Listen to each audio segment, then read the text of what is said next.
Et on l'a appris en fin de matinée, la route du Rhum devait s'élancer demain depuis Saint-Malo cap sur la Guadeloupe, mais un départ finalement reporté à mardi ou mercredi en raison de conditions météorologiques difficiles et l'annonce d'une violente dépression.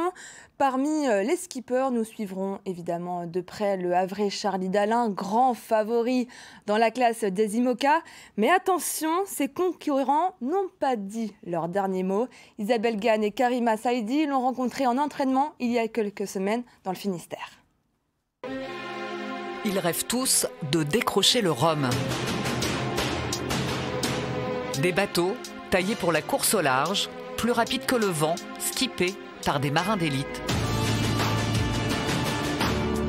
Ils n'ont jamais été aussi nombreux sur la ligne de départ.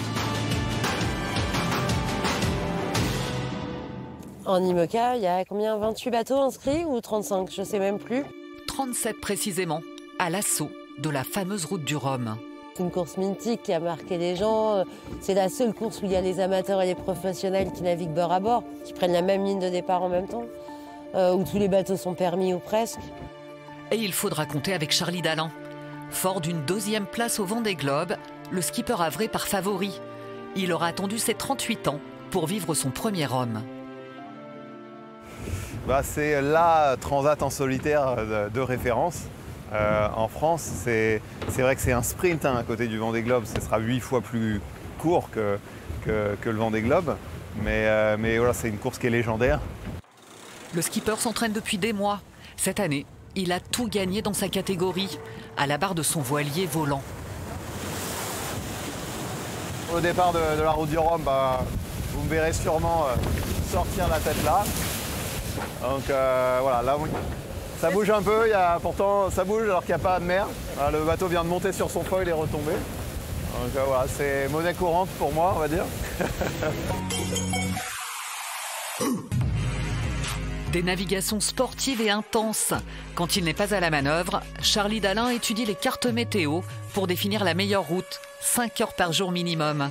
Une course en solitaire qui laisse peu de place au sommeil. Je vais faire des siestes de 40 minutes maximum, souvent, voilà, parfois moins. Et du coup, je dors là et en fait, ce que je fais, c'est que je tourne ma table à cartes vers moi. Ça, c'est le bruit de mon réveil.